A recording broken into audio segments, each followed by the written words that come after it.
I'm joined by Rachel Brosnahan and Michael Zagan, two of the stars from the Emmy Award-winning show, The Marvelous Mrs. Maisel.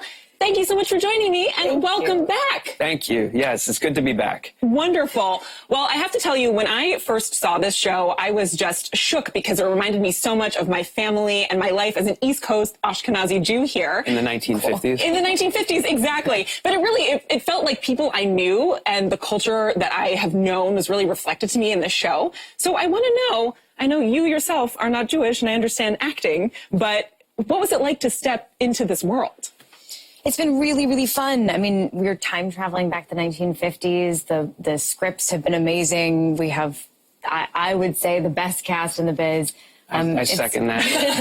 It's been an absolute blast. We really feel like we're time traveling every day, and especially when they place all the background actors in the scenes with us. It's been really, really fun.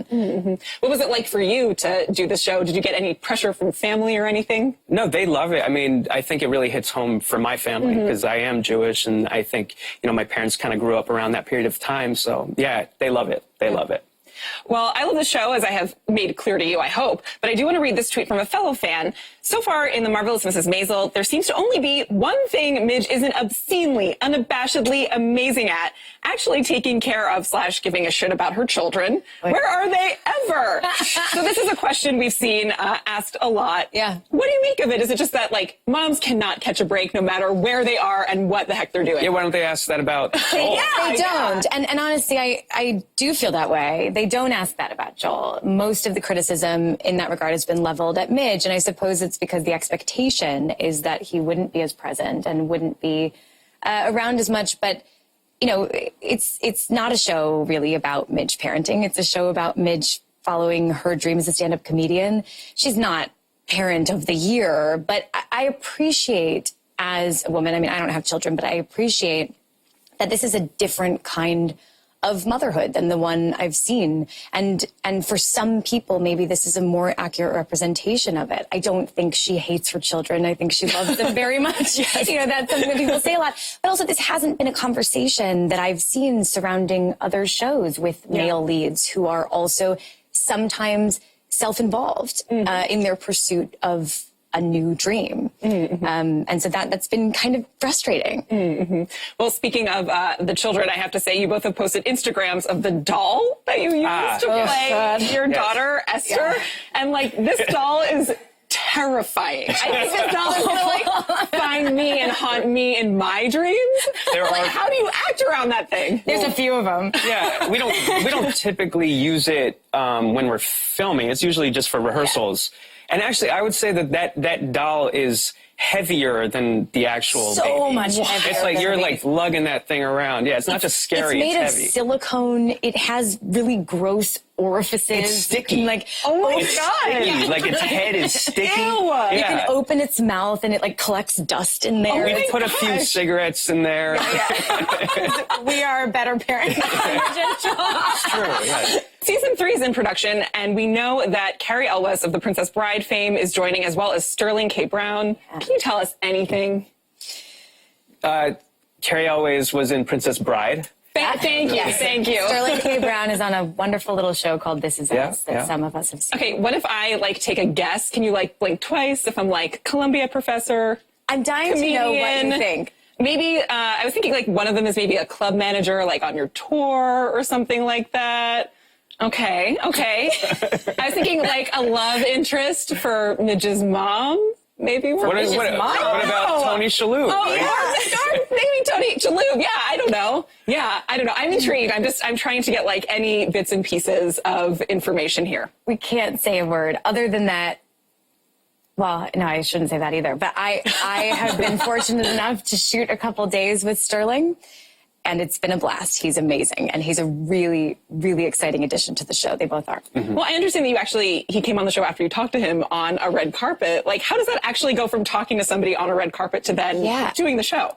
I have no idea. I would love to know the secret. He just really wanted to be on the show. I think he approached. I really wanted him. I mean, we all wanted him to be on the show, but, like, you know, but he wanted to be on the show. Well, so what I heard, which I didn't know, is that I had spoken to him a little bit. We'd met.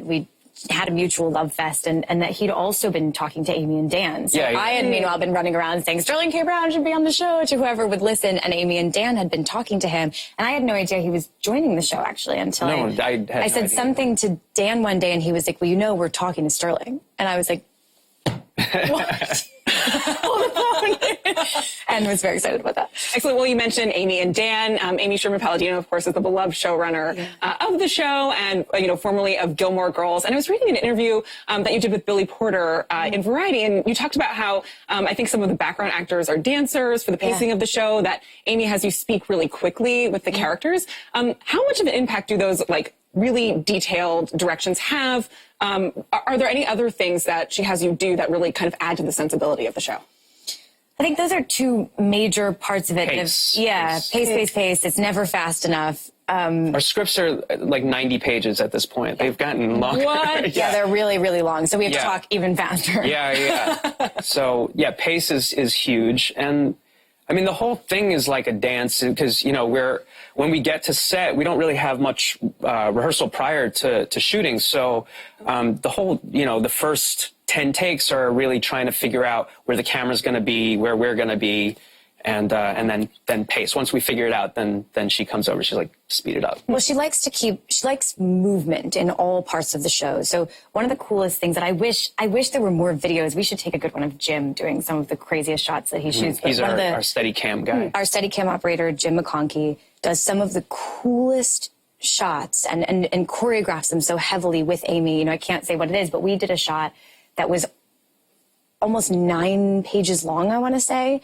that involved Jim driving alongside Alex and I in a car. So they were driving alongside us. He had to get out of the car holding the camera, walk backwards up a ramp, across a stage, and backwards down a second ramp, and shoot this entire scene in a single take. It's amazing. It's unbelievable. And that helps make the whole show feel like it's moving all the time in addition to all the...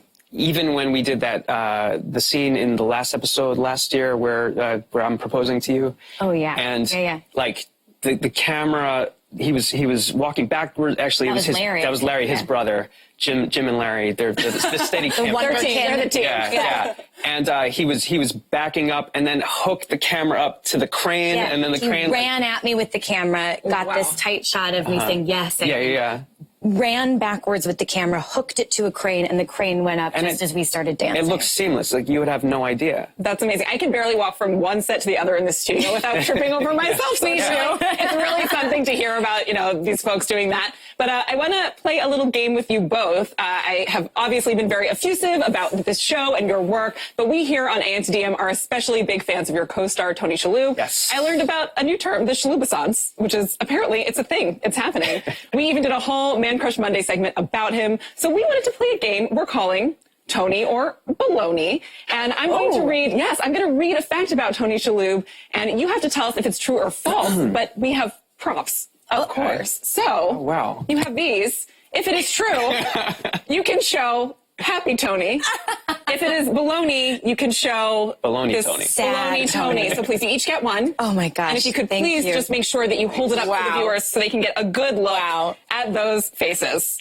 Okay, are you ready to play? Yes. Okay, so Tony or Bologna. Tony Shalhoub is 1/4 of the way to having an EGOT. Tony or Bologna? True or false? Oh, actually... So you have a false? False. Bologna? That is correct. He is halfway there. He has a Tony for The Band's Visit and 3 Emmys for Monk. He was nominated for a Grammy for Best Spoken Word Album for Children for A Cricket in Times Square. Never knew that one. The talent. And I have to say, speaking of all of these awards, the show itself has won, I think, 8 Emmys. And, Rachel, you've won several awards yourself. When you go to these shows, is there anyone you ever still get a little bit starstruck by? Everyone. I feel like I have total imposter syndrome at these award show things. Sterling was a big one. I think I met Sterling either right before or during one of those things. Yeah, Lady Gaga walked by. Were you there? You were there. Did she but say were you? something to you? No, she just walked by, and I was like at the Golden Globes. Craning my neck. Who else? Tony Shalhoub. Tony Shalhoub. Yeah. Starstruck. All right. Well, next Tony. There you go. Next Tony or Bologna question. Tony Shalhoub is one of 8 children. Oh. I'm sorry, but he's actually 1 of 10. Oh, I knew it was a lie. Yeah. I knew it was a lie. Yeah. Okay, next one. He has a dog named Scoop. Yes. And I He's instant famous now. Can we ever? There he is. Will we ever get Scoop in front of the camera? Perhaps on the show? I don't know. Never say never. Never As say Scoop's never. star rises, anything is possible. Okay. All right. Here's another Tony or Bologna. Monk held the record for the most watched scripted drama episode in cable television history from 2009 through 2012. I'll say yes. Yes, that's right. It's true. We stan. And I got to ask, did either of you watch Monk or were Tony Shalhoub fans before you started working with him? Oh, yeah. Well, I'm not, okay. So I love Tony. I've not seen much of Monk, but yes, I know. I It holds up still. Confession. It's Yeah. so good. I'll catch up. Although there's like 150 episodes, but I worked at a movie theater when Men in Black came out, and he's the alien who gets his head blown off multiple times. So that was my first introduction to Tony. I saw that movie 1,000 times, and I followed him ever since then. I was like, that guy is special. You're like, that guy. He's gonna be somebody someday. So. He also never stops. I mean, I agree with the Shalhoub-Assans. He's doing the show. He did the band's visit, which was so amazing. He's nonstop. He can't sit still. It's so inspiring. And he's so incredible in everything. And the nicest guy. Yeah. Just the nicest guy. Well, I'm loving this Tony Shalhoub love fest happening. I really can't thank you both enough for indulging me in this game, and also just for taking the time to sit with me and talk about the show. Oh, thank you. Thanks. And both seasons of The Marvelous Mrs. Maisel are on Amazon Prime now. More Aim to DM is up next.